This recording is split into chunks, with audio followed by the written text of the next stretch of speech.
Sa mga mainit na balita ngayong tanghali, Emeline Villanueva na biktima ng ligaw na bala sa Malabon sa pagpapalit ng taon, nakaburol na. ASEAN 2017 Chairmanship ng Pilipinas ilulunsad sa Davao City sa Enero 15. LTFRB Chairman Martin Delgra at ilang board members inireklamo ng katiwalian sa Ombudsman. Russia handang mag-supply ng mga makabagong armas sa Pilipinas bilang ayuda sa kampanya ng Pilipinas kontra krimen. Singil sa kuryente ng Meralco, pinangangambahang tumaas sa Marso dahil sa epekto ng maintenance shutdown ng Walampaya ngayong buwan. At siyam na provincial bus terminals sa EDSA posibleng ipasara ng MMDA at LTFRB dahil sa pagdawag sa nose-in, nose-out policy. Magandang tanghali. Pinulungan ng UNTV News and Rescue Team ang dalawang nakamotorsiklo na naaksidente sa Baguio City kagabi. Narito ang report ni Grace Doctolero. Nirespondihan ng UNTV News and Rescue Team ang aksidente sa motorsiklo sa Romulo Drive, Bacdal, Baguio City pasado alas 6 kagabi. Kinilalang mga motorcycle rider na sina Russell Noza, 31 anyos, residente ng Crystal Cave, Baguio City, at Ryan Cruz, 39 anyos at residente ng Bacdal, Baguio City. Ayon sa kasamahan ng mga biktima, pauwi ng ito nang biglang huminto ang jeep na nasa unahan ni Ryan. Kaya naman bigla rin itong huminto na dahilan naman para mabangga ito ng kasunod na motorcycle rider na si Russell. Biglang nag-sudden stop na jeep, iniwasan sana nila, walang signal na wala talaga signal, walang signal tapos wala stoplight. Yun, yung jeep umalis na wala naman, di namang casualties yung jeep kaya yung tao na lang inuna, yung nakamotor. Nagtamo ng sugat sa kaliwang braso at possible fracture sa tuhod at kaliwang braso si Noza, habang sugat naman sa kanang braso ang tinamo ng kasama nitong si Ryan, na agad namang nilapatan ng pangunang lunas ng grupo. Matapos bigyan ng first aid ay tumangging magpadala sa ospital si Ryan, habang sinugod naman ng rescue team sa Baguio General Hospital si Russell para sa karagdagang atensyong medikal. Grace Doctolero, UNTV News and Rescue, Baguio City. Nakaburol na sa Malabon si Emeline Villanueva na biktima ng ligaw na bala sa pagpapalit ng taon. At mula sa Malabon City, may report si Nel Maribuhok live. Yes, Nel. Flor, alas 11 nga ng umaga na dumating dito ang mga labi ni Emeline Villanueva na isa sa mga naging biktima ng ligaw na bala noong Disyembre 31. Ang 15 anyos na dalanggida ay pumanaw kagabi matapos makonfine ng ilang araw sa Jose Reyes Memorial Medical Center. Lubos naman yung kalungkutan ng pamilya ni Emeline. Si Emeline ay panganay sa 4 na magkakapatid at isang scholar ng St. James School dito sa Malabon. Personal naman na dinalaw ni Malabon Mayor Antolin Oreta ang burol. Nangako naman ng tulong na pagpapalibing ang alkalde. Sinabi na titingnan rin nila kung posible na mapag-aral ng libre ang mga kapatid ni Emeline. Ayon kay Dr. Oliver Manilay nga ng JRRMC at neurosurgeon ni Emeline, bumaon na malalim ang bala sa utak ng bata kaya nahirapan ang katawan nito na makarecover. Namatay ang dalagita sa need ng cardiac arrest. Sa ngayon ay patuloy ang pakikiramay ng mga kapitbahay, kaibigan at mga mahal sa buhay ni Emeline dito sa Malabon. Flor? Nel Maribuhok nagulat mula sa Malabon City. Mananatiling naka-heightened alert ang Bureau of Jail Management and Penology o BJMP sa Region 12 at mga kalapit na rehiyon na bayan. Ayon kay Presidential Spokesperson Ernesto Abella, ito ay habang tinutugis ng PNP at AFP ang mga bilanggong nakatakas sa North Cotabato District Jail. Sinabi rin ng Malacanang na wala pang pinal na impormasyon kung anong armadong grupo ang sumalakay sa naturang piitan. Ayon pa sa kalihim, itinanggi ng Chief of Staff ng Bangsamoro Islamic Armed Forces ng MILF na miyembro nila ang Commander Derby na umano'y nanguna sa pagsalakay sa kulungan. Sinampahan ng reklamong katiwalian ng isang transport group si Land Transportation Franchising and Regulatory Board Chairman Martin Delgra at mga board member nito. Mula sa Ombudsman, may report si Mon Hocson live. Yes, Mon. Magandang tanghali, Floor. Paglabag sa Anti-Graft and Corrupt Practices Act, Code of Conduct and Ethical Standards at sa Administrative Code ang inihang reklamo ng Alliance of Concerned Transport Organization o ACTO sa Office of the Ombudsman. Ayon sa ACTO, wala ni isa sa kanilang mga petisyon ang tinugon ni Land Transportation Franchising and Regulatory Board Chairman Martin Delgra. Kabilang na dito ang petisyon nila para sa taas pasahe, extension ng validity ng mga prangkisa at iba pa. May at December noong nakarang taon na magpetisyon upang itaas ng 50 centimos ang pasahe sa jeep. Subalit hanggang ngayon ay walang tugon ang LTFRB. Ayon kay Efren De Luna, presidente ng ACTO, may tuturing din na graft and corruption ang napakaraming oras na nawala sa kanila kakahintay ng sagot mula sa ahensya. Dagdag ni De Luna na focus ang atensyon ni Delgra sa paglaban sa korupsyon na iniutos ng Pangulong Duterte. Subalit, napabayaan na nito ang iba pang mga trabaho sa ahensya. Kasabay nito nanawagan ng grupo na magbitiw na sa Delgra dahil sa kakulangan umano nito sa kakayahan upang pangunahan ang LTFRB. Yan ang latest, balik sa iyo. Mon Hocson, nagulat mula sa Office of the Ombudsman. Handa ang Russia na lalo pang palakasin ang ugnayan nito sa Pilipinas bilang isang maaasahang kapartner at malapit na kaibigan ng bansa. Narito ang report ni Mirasol Abugadir.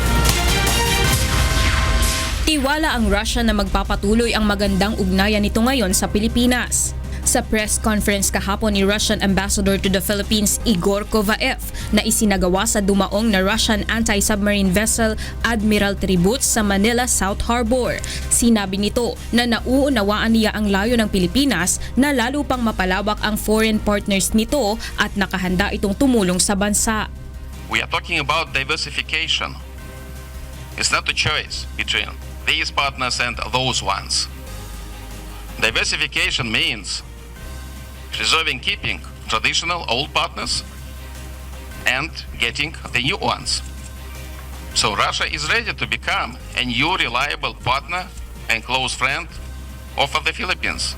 Nakahanda rin ang Russia na suplayan ang bansa ng mga makabagong armas. Una nang inalok ng China at Russia ang Pilipinas ng mga armas matapos mapaulat ang planong pagpapatigil sa pagbebenta ng Estados Unidos ng assault rifles dahil sa pagkabahala sa pagtaas ng death toll kaugnay sa war on drugs ng Duterte administration. We are ready to supply small arms and light weapons from airplanes, helicopters, submarines, and many other weapons, sophisticated weapons. Modern weapons, not the second-hand ones. Tiniyak naman ni Ambassador Kovaev na kailanman ay hindi nila ginamit ang military cooperation bilang political leverage. The military cooperation with Russia has no political conditionality. That's the best possible assurance. And in the history of military ties of Russia with all our partners around the world, there has never been, I'm saying again, never been any kind of interference, any kind of link, military cooperation and political pressure. That's not possible at all. Mirasol Abugadil, UNTV News and Rescue, Philippines. Binaliwala ng Malacanang ang posibilidad na muling ma-blacklist ng Pilipinas ng Financial Action Force, isang intergovernmental body. Ito ay kung aalisin ang chairmanship ng Bangko Sentral ng Pilipinas sa Anti-Money Laundering Council o AMLAC. Una nang ipinanukala ni dating Pangulo at ngayon Pampanga Representative Gloria Macapagal Arroyo na alisin ang BSP Governor bilang chairman ng AMLAC dahil maaring magamit ito sa tinatawag na selective justice. Ayon naman kay Presidential Spokesperson Ernesto Abella, walang balak ang Pangulong Rodrigo Duterte na baguhin ang AMLAC bagkus nagbabala lamang ito laban sa ilang opisyal na nagpapabaya sa kanilang trabaho. Sinabi ni Abella na ang panukala ni Arroyo ay sasailalim pa sa deliberasyon sa Kongreso kaya tiyak na matatalakay ang posibilidad na ma-blacklist ang Pilipinas ng Financial Action Force. Inatasan ni Pangulong Rodrigo Duterte ang Presidential Communications Office na pangunahan ng pagpapatupad ng Freedom of Information Program sa Executive Branch. Batay sa memorandum na nilagdaan ni Executive Secretary Salvador Mediardea, kinakailangang i-monitor ang implementasyon ng FOI program upang matiyak ang wastong pagpapatupad nito. Kinakailangang gumawa ng mga programa ang PCO upang may patupad ng maayos ng mga government agency ang FOI. Nagsagawa ng sorpresang drug test ang PNP Anti-Illegal o Illegal Drugs Group sa mga tauhan nito ngayong araw. Mula sa Camp Crame, may report si Lea Ilagan live. Yes, Lea. Magandang tanghali sa iyo, Florna. Sa 200 tauhan nga ng PNP Anti-Illegal Drugs Group ang sumalang sa surprise drug test ngayong araw. Ito'y bahagi ng internal cleansing sa kanilang hanay bilang pangunahing ahensya na nakatutok laban sa illegal na droga. Ayon kay AIDG, Police Community Relations Chief, Police Superintendent Glicerio Cancilao, 2 beses silang sumasalang sa surprise drug test sa loob ng 1 taon. Sakali aniyang may magpositibo sa kanilang mga tauhan, ay isasalang pa ang mga ito sa confirmatory test at kung muling magpupositibo ay tiyak na makakasuhan at matatanggal sa serbisyo. Noong 1 taon, isang PO2 floor ang nagpositibo sa isinagawa nilang drug test na ngayon ay nasa admin office habang hinihintay ang resulta naman ng isinagawang confirmatory test. Ang nasabing police floor ay hindi na rin pinapasama sa isinasagawang mga drug operations ng ahensya. Balik sa iyo, Floor. Maraming salamat sa iyo, Lea Ilagan, nagulat mula sa Camp Crame. Ipinahayag ng Oriental Mindoro Electric Company na maaaring tumagal pa ng 1 buwan bago may balik ang supply ng kuryente sa 8 bayan ng probinsya na lubhang napinsala ng Bagyong Nina. Narito ang report ni Sherwin Kulubong. Puspusan na ang ginagawang pagsasaayos sa mga kable at poste ng kuryente na pinabagsak ng Bagyong Nina sa Oriental Mindoro. Ayon sa Oriental Mindoro Electric Company o Ormeco, tatagal pa ng 1 buwan bago maibalik ang supply ng kuryente sa 8 bayan sa probinsya, kabilang na ang San Teodoro, Nauhan at Puerto Galera. Ngayon po nag-house-to-house connection pa rin kami. Napakarami pa po nung hindi man natin pwede basta energize lang. So kaya po iba na didelay, nagutulong ng paspan ng bagong taon. Nagpasaklolo na rin ang Ormeco sa 8 electric company at Meralco upang agad na maresolba ang problema sa power supply. So para naman po, dire-diretso po ang aming trabaho. May dadating po ngayong task force na galing sa Waluco sa Region 6. Gumugol na ng malaking halaga ang probinsya dahil sa naging epekto ng Bagyong Nina sa kuryente sa lalawigan. Isa sa mga pinagawa nating intervention ay yung pinamalayan tubansod para hindi na mangailangan ng transmission coming from yung Nauhan to Socorro to Bansod transmission line. Sa ngayon, mahigit 70% na ng kabuang supply ng kuryente ang naibabalik sa buong probinsya ng Oriental Mindoro. Sa bahagi naman ng Camarines Sur, marami pa ring bayan ang walang power supply. Sa pagtaya ng Camarines Sur Electric Cooperative, posibleng abutin pa ng 1 buwan bago maibalik sa 100% ang supply. All of our power transformer are now energized by NGCP. Only that, yung municipality of Pili, totally wala pa talaga yung power. Yung municipality ng Minalabak, totally wala pa din yung power. And the rest of the municipalities has now power. 40 hanggang 50 milyong pisong pondo pa ang kakailanganin ng lokal na pamahalaan para sa power restoration. Sherwin Kulubong, UNTV News and Rescue, Philippines. Ipinahayag naman ng Department of Energy o DOE na tataas ang singil sa kuryente sa buwan ng Marso dahil sa pag-shutdown ng Malampaya. Narito ang report ni Mon Hoxon. Posibleng magkaroon ng mahigit na pisong dagdag sa singil sa kuryente pagdating ng buwan ng Marso. Sa January 28 hanggang February 16 ay nakaschedule ang maintenance shutdown ng Malampaya. Ibig sabihin, mapipilitang gumamit ang Malampaya ng mas mahal na panggatong gaya ng diesel kapalit ng ginagamit nito na mas murang natural gas.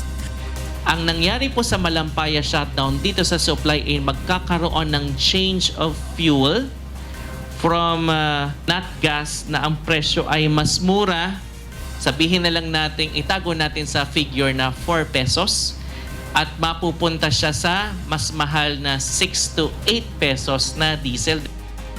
Gagawa ng simulation ng DOE upang makita kung magkano ang halaga sa dagdag na bayarin na maaaring maramdaman ng mga consumer sa Marso. Ayon sa Department of Energy, hindi na makakaiwas ang mga consumer sa nakaambang dagdag singil sa kuryente sa buwan ng Marso dahil tauna namang ginagawa ang malampaya maintenance shutdown. Katampay ng kagawaran, magtipid sa paggamit ng kuryente. Samantala, hindi pa rin naaayos ang ilang mga linya na magsusupply ng kuryente sa residential area sa Bicol Region. Ayon sa National Electrification Administration, nasa 56.88% pa lamang ang nabibigay na supply ng kuryente. Ito ay katumbas ng 1.3 milyon na mga bahay, habang mahigit 700,000 pa ang kailangang mapailawan ng Department of Energy. Inuna ng DOE na mabigyan ng kuryente ang mga commercial areas upang makatulong sa mga naapektuhan ng bagyo. Mahigit 1,000 katao mula sa NGCP, Meralco, DOE at iba't ibang ahensya ang nagtatrabaho ngayon upang mabilis na maibalik ang supply ng kuryente. Nanawagan ng DOE sa publiko na huwag lalapit sa mga natumbang poste at transmission lines upang makaiwas sa aksidente. Mon Hocson, UNTV News and Rescue, Quezon City. Siyam na provincial bus company ang ipatitigil ng MMDA at LTFRB ang operasyon dahil sa paglabag sa nose-in, nose-out policy. Narito ang report ni Leslie Longbowen.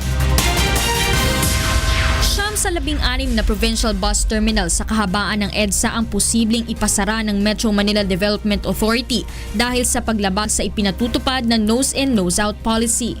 Kahapon ay muling ininspeksyon ni MMDA Chairman Tim Orbos ang ilang provincial bus terminal sa EDSA tramo sa Pasay City, kung saan muling kinausap nito at pinaalalahanan ng management ng mga bus company hinggil sa striktong implementasyon ng nose-in, nose-out policy. Ilang terminal ang natuklasan na hindi sumusunod sa naturang polisiya. Kaya naman nagdesisyon ng MMDA na ipatawag na ang operator ng mga ito bukas. Binibigyan lang namin sila hanggang Monday. We will talk to them on Friday, tell them exactly what will happen, but beginning Monday or sabihin mo na Tuesday. Kabilang sa mga kinakitaan ng paglabag ang Arandia Line, RMB Liner, Grand Transport, Diamond Star, Maria Victoria Transport Incorporated, DLTB Company, Dimple Star, St. Jude at Pamar Line. Binalaan ng MMDA ang mga operator na kung hindi sila makikipag-usap at hindi pa rin susunod sa nasabing regulasyon, mapipilitan ng ahensya na tuluyan ng ipasara ang mga ito o kaya naman ay isyuhan araw-araw ng ticket ang mga driver ng mga nabanggit na kumpanya. Isasara talaga namin. In the meantime na hindi pa maisara yan for whatever reason, baka may legal remedies din na gagawin yan. Titikitan namin araw-araw yan under the nose-in, nose-out policy. Gagawin ho namin yan. Ayon kay Chairman Orbos, nakausap na niya si LTFRB Chairman Martin Delgra hinggil sa naturang hakbang na naglalayong madisiplina ang provincial buses at mapaluwag ang trapiko sa EDSA. Dagdag pa ni Orbos, maaaring gamitin ng mga naturang bus company ang Southwest Terminal ng MMDA sa may Coastal Baclaran bilang kanilang terminal upang hindi sila makasagabal sa trapiko. Sa ilalim ng nose-in, nose-out policy, mahigpit na ipinagbabawal ang pagmamaniobra at pagbababa at pagsasakay ng mga pasahero ng provincial buses sa harapan ng kanilang mga terminal na matatagpuan sa EDSA simula alas 6 hanggang alas 10 ng umaga. Ang lahat ng provincial bus company ay kinakailangan na mayroong lagusan sa likurang bahagi ng kanilang terminal kung saan dito sila magbababa at magsasakay ng mga pasahero. Leslie Longbowen, UNTV News and Rescue, Philippines. Muling idineploy sa EDSA mga tauhan ng Philippine National Police Highway Patrol Group o PNP-HPG upang magmando ng trapiko at bantayan ng mga vendor na bumabalik sa mga bangketa. May report si Bernard Dadis. Ibinalik ngayong araw sa EDSA Balintawak ang mga tauhan ng Philippine National Police Highway Patrol Group upang magmando at tugunan ang problema ng trapiko sa lugar. Alas 5 kaninang madaling araw nang muling i-deploy sa lugar ang mga ito. Actually, ang problema dito, yung 3 o'clock up to 7 o'clock. After nyan, maluwag na ang traffic dito. So, dapat po ang traffic enforcer natin, bago magka-problema, nandito na po. Kaya dapat maaga po. 2 shifts naman ay pinatutupad ng HPG. Mula alas 5 ng madaling araw hanggang alas 2 ng hapon at alas 2 ng hapon hanggang alas 11 ng gabi. Araw-araw po nandito kami, pero pag sinabi ng aming commander na lipat muna kayo, may problema sa ibang lugar, kasi nag-create po si General Guardiola ng alert team na kung saan po ang may problema, doon niya isasalpak ang doon po niya isasalpak yung personnel. Katuwang ang MMDA, mahigpit din nilang binabantayan ang mga illegal vendor na bumabalik sa sidewalk kapag wala nang nagbabantay. Ang mahuhuling lumabag sa ordinansa ay pagmumultahin ng 1,000 hanggang 1,500 pesos sa first offense. Partikular na babantayan ng mga tauhan ng HPG ang Balintawak EDSA at Elliptical Road sa A. Bonifacio. Bernard Dadis, UNTV News and Rescue, Philippines. Patuloy pa rin ang search operations ng Philippine Coast Guard sa mga tripulante ng lumubog na Ro-Ro vessel sa Batangas na kinabibilangan ng 11 on-the-job training o OJT students. Narito ang report ni Vincent Octavio. Hindi pa rin nawawala ng pag-asa ang kaanak ng mga nawawalang tripulante ng MV Starlight Atlantic na lumubog sa karagatan ng Batangas noong December 26 sa kasagsagan ng Bagyong Nina. 11 sa 18 nawawala ay mga estudyanteng kasalukuyang nasa on-job training o mga OJT students. Nananawagan ang pamilya ng mga ito na makausap ang kapitan ng lumubog na Ro-Ro vessel upang malaman ang naging mga pangyayari. Kasama si Captain Eric Cuevas sa 14 na nakaligtas sa insidente. Sana iharap naman sa amin para makuha naman kami na maituro o kung totoo talagang nakatalon yung mga pamilya namin na nakapag life jacket agad. Hindi, si ang buhay yung kanyang mga anak patay. Hindi makita. Ay kung totoong naka-life jacket yun, di siyempre kahit isa may makikita na doon sa 18. Hiniling rin ng mga ito sa mga otoridad na madaliin ang ginagawang search and rescue operation. Dahil 10 araw na lumipas, ngunit hanggang ngayon ay hindi pa rin umano alam ng Philippine Coast Guard ang eksaktong lugar kung saan lumubog ang barko. Tag-iisang lalaki na po yun, estudyante pa, OJT pa niya. Yun lang po inaano namin, kahit nung unang araw pa lang, pang ilang araw pa lang, kung ginawa na ng paraan na masisid yung barko, wala na po dapat tayo nahanap ngayon. Pero hanggang ngayon, pang 10 araw na wala pa rin ginagawang pagsisid. Ni pag-scan nga ng barko, hindi nila alam kung saan nakalagay yung barko. Tiniyak naman ng PCG na ginagawa nito ang lahat upang mahanap ang mga nawawalang tripulante. Una na nitong pinakilos ang lahat ng district units sa iba't ibang panig ng bansa at inalerto maging ang mga marino na maging mapagpatyag sakaling madaan sa pinaglubugan ng barko. Samantala, ang Starlight Ferries Incorporated naman ang sumagot sa pangangailangan ng mga kaanak ng biktima tulad ng food at accommodation at travel expenses. Patuloy ding nakamonitor ang kumpanya sa ongoing operation ng PCG. Gayunpaman, tamanggi na itong magbigay ng ibang impormasyon. Vincent Octavio, UNTV News and Rescue, Batangas. Ilulunsad na sa Davao City sa January 15 ang chairmanship ng Pilipinas sa ASEAN Summit 2017. Mula sa Malacanang may report si Rosalie Cos live. Rosalie. Yes, Manatahali Floor. Ngayong araw isinagawa ng Malacanang ang kick-off briefing para sa chairmanship ng Pilipinas sa isang importanteng international event, ang Association of Southeast Asian Summit 2017. Sa January 15, formal na ilulunsad ang ASEAN sa Davao City SMX Convention Center.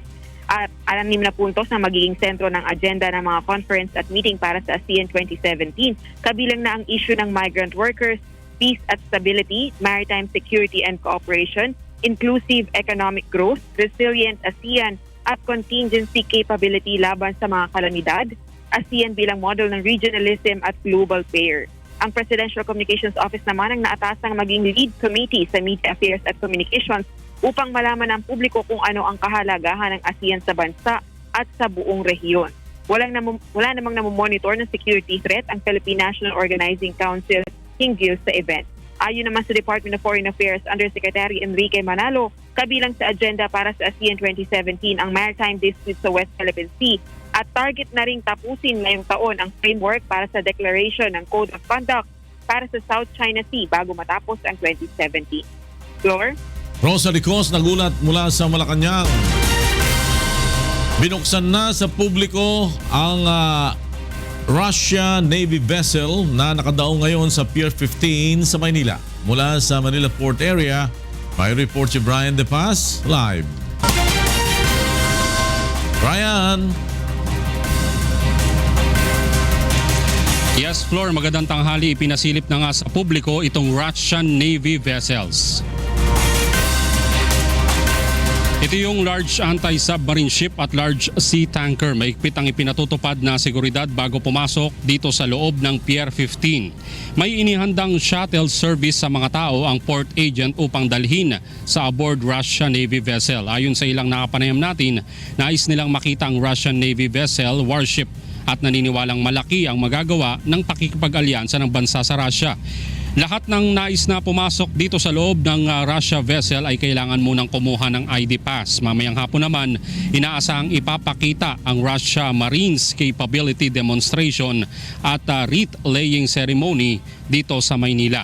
Matatandang nung Martes dumating sa bansa ang Russia Navy vessel at unang pagkakataon umano ito na magkakaroon ng Navy to Navy interaction. Flor, sa kasalukuyan nga ipatuloy yung pagdating nitong mga kababayan natin at bago nga sila pumasok dito sa loob ng Russian Navy vessel ay kailangan muna silang pumila upang kumuha ng kanilang mga ID at doon naman sa mga media ay hindi pinapayagan itong may mga dalang malalaking kamera kundi yung may mga maliliit lamang at hindi nga pwedeng pumasok doon sa mga kwarto sa loob itong mga tao kundi doon lamang sa bungad at maaari silang magpalitrato pero ito'y hindi sa lahat ng mga sulok ng nasabing Russian Navy vessel. Flor? Maraming salamat sa Brian De Paz, nagulat mula sa Manila Port Area. Hindi na makakaranas ng pagmaltrato ang ilang sakada o mga magsasaka sa Hacienda Luisita sa Tarlac. Mula sa Quezon City, may report si Ray Pelayo live. Ray!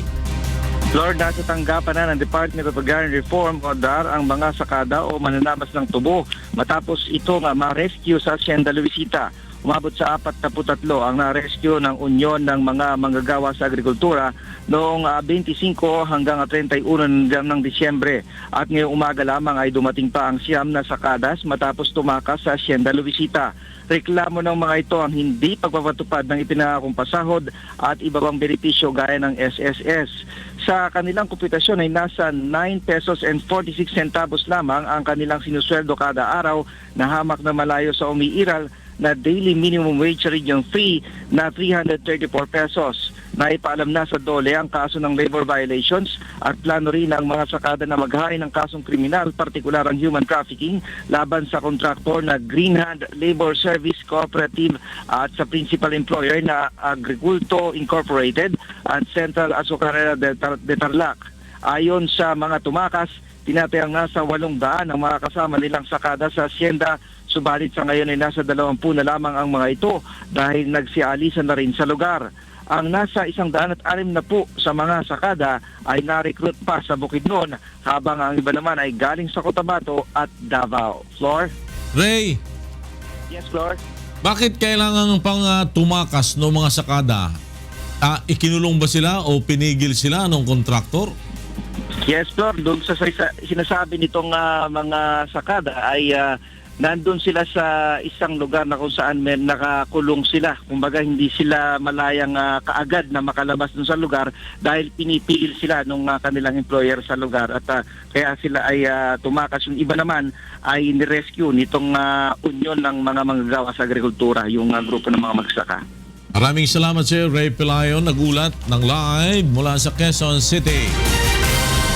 Samantala, alamin naman natin ang mga balita sa iba't ibang panig ng Pilipinas. Ihahatid ng ating kasangbahay na si Deb Riveral live mula sa Cebu City. Mayong ugto, Deb. Daghang salamat, Flor, ug maayong udto sa atong mga kasangbahay. Aniya na mga balita gikan sa nagkalain-laing dapit sa atong nasod. Usa ang gituuhang namatay sa nitabong sunog sa Antipolo Rizal kagahapon. Ang biktima kay gituuhang buta ug posible nga natanggong sulod sa balay. Ani ang report ni Jelica Cruz. 100 residente ng Barangay San Jose, Antipolo City ang nawala ng tirahan matapos masunugan kahapon. Batay sa inisyal na investigasyon, nagsimulang sumiklab ang apoy bandang alas 5 ng hapon sa isang tindahan ng gulong. Tumagal ito ng mahigit 1 oras at idineklarang fire out bago mag alas 7 ng gabi. Medyo nahirapan po kami kasi build po siya ng light materials so madaling kumalat yung apoy. Pagdating po ng tropa, talagang sobrang laki na. Ala po, nasa labas po kami ng kaibigan ko, nakaupo. May dumaan po na tricycle. Sabi niya, ate, may sunog. Paglingon namin, malapit na sa bahay. Kaya kinuha ko yung bata, paglabas ko, nasa bahay na mismo yung apoy. Ito lang po yung nadampot ko, anak po ng kaibigan ko. Wala po kayong nadala? Wala, kahit isang damit, wala. Isa namang bulag na babae ang hinihinalang nasawi sa insidente. Posibleng umano na trap ito sa loob ng bahay nang mangyari ang sunog. Hindi pa natatagpuan ang katawan nito, ngunit ayon sa mga otoridad, ipagpapatuloy ang retrieval operation dito ngayong umaga. Samantala, sa Barangay San Isidro Covered Court muna nagpalipas ng gabi ang mga nasunugan. Namahagi naman ng relief goods ang lokal na pamahalaan ng Antipolo gaya ng kumot at banig. Jenica Cruz, UNTV News and Rescue, Rizal. Gisuspindi ang klase kagahapon sa Kupang Elementary School sa Antipolo City, Rizal, human makiti ang usa ka vintage bomb nga duol sa tunghaan. Nakita ng bomba sa sulod sa usa ka bakante nga yuta nga atbang sa tunghaan.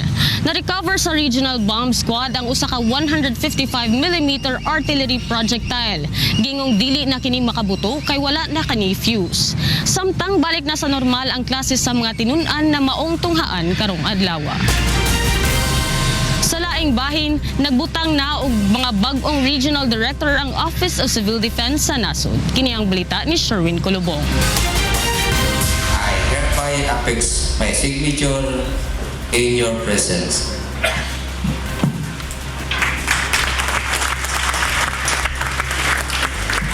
Sir, I'm now ready to be relieved. I hereby accept and assume the duties and responsibilities as Regional Director of the Office of Civil Defense, Calabarzon. Kabilang ang Office of Civil Defense Calabarzon Region sa mga nagsagawa na ng turnover ceremony sa iba't ibang rehiyon sa bansa. Ayon kay Assistant Secretary Christopher James Purisima ng National Disaster Risk Reduction and Management Council, nagtalaga na ng 12 bagong Regional Director ng OCD sa buong bansa.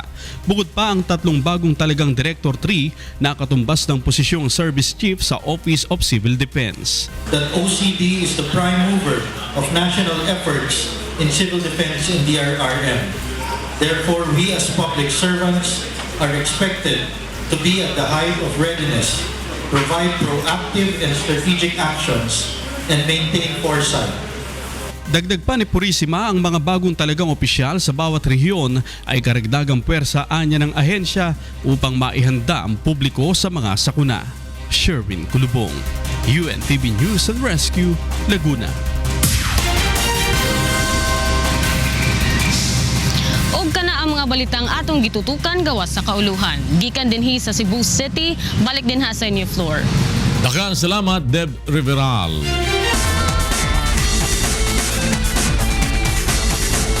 Hindi naging madali ang pagpasok ni world number 1 Andy Murray sa quarterfinals ng Qatar Open kahapon. Kinailangan muna ni Murray na dispatchahin ang Australian na si Gerard Melzer sa dalawang nakakapagod na sets 7-6, 7-5. Kung nahirapan si Murray sa kanyang laban kay Melzer, kabaligtaran naman kay defending champion Novak Djokovic. Magaan na tinalo ni Djokovic ang Argentina na si Horacio Ceballos 6-3, 6-4. Hangad ni Djokovic na tanghaling kampiyon ng Qatar Open upang mabawi ang pagiging world number 1 kay Murray. Pumasok sa world record book ang French centenarian cyclist na si Robert Marchand. Binisikleta ni Marchand ang 22.528 kilometers sa pamamagitan ng 1 hour ang isang truck malapit sa Paris sa edad na 105.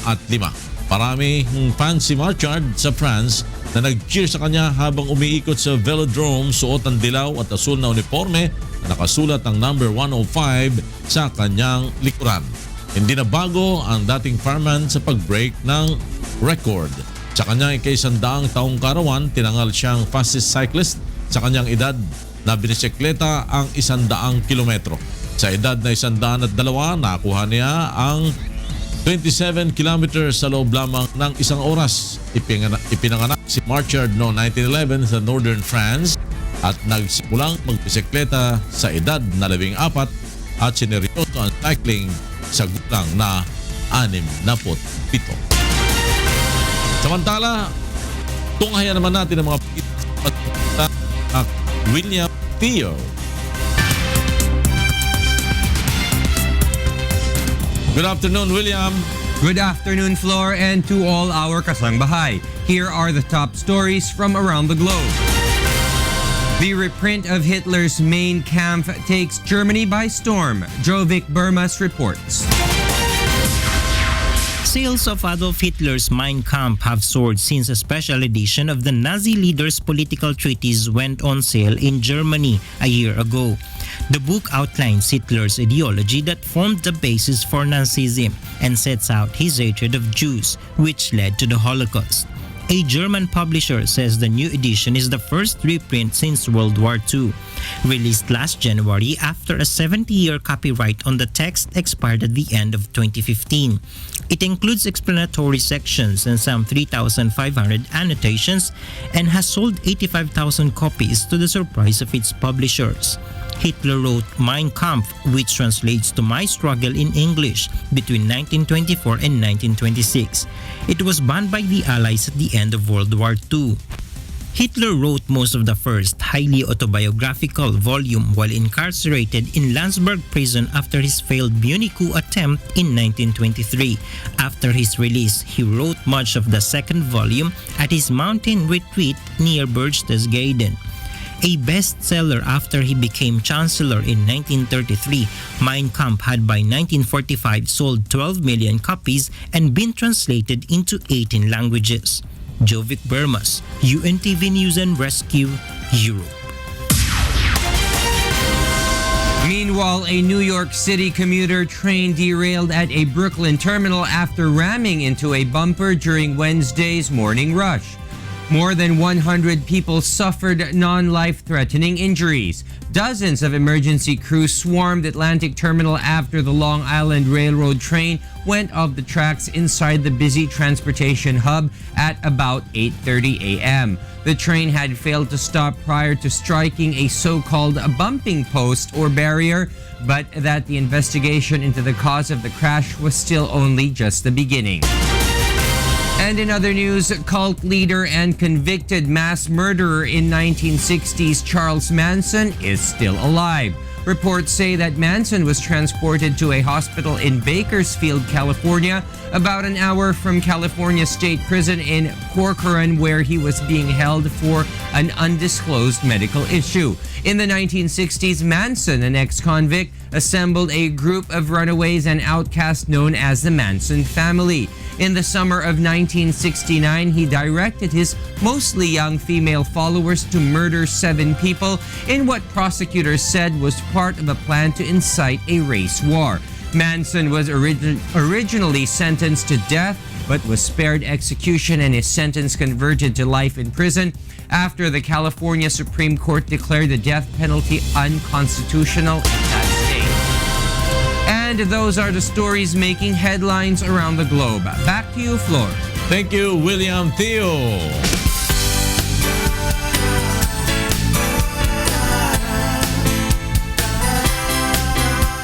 Balik po tayo sa lokal na balita. Ilan pa ang mga kapuspalad nating kababayan sa Metro Manila ang binigyan ng tulong ng UNTV at Members Church of God International.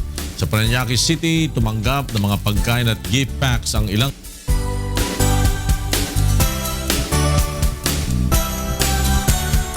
tayo ngayon sa Ninoy Aquino Avenue, Barangay San Dionisio, Parañaque City, na kung saan ating nadaanan ang mga taong nakatira sa mababang bakod ng bangketang ito. Dito namin nakilala ang magkapatid na si Aling Vili Campomayor, 48 years old, isang balo, at ang kanyang ate na si Vilma Dimisilio, 56 years old, walang asawa. Mahigit 10 taon na sila nakatira dito kasama ang 2 anak ni Aling Vili na may mga asawa na rin. Galing sila ng Cebu at lumuwas ng Maynila sa pag-asang makahanap ng trabaho at makahahon sa hirap. Subalit, sa lugar na ito sila napadpad.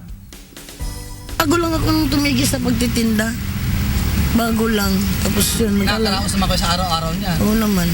Nakakaano rin. Kahit paano. Kung anong pong gusto niyang kuning course, yun. Hindi ba siya makatapos ng pag-aaral? Siyempre po. Magkaroon ng magandang trabaho. Kaya naman sa pamamagitan ng UNTV at Members Church of God International ay pagkakalooban natin ng mga grocery items at pagkaing mapagsasalu-saluhan sa gabing ito ang mag-anak ni Aling Vili at Vilma. Maraming salamat po. Ano po, sobrang na po yan para sa amin. Thank you sa blessing.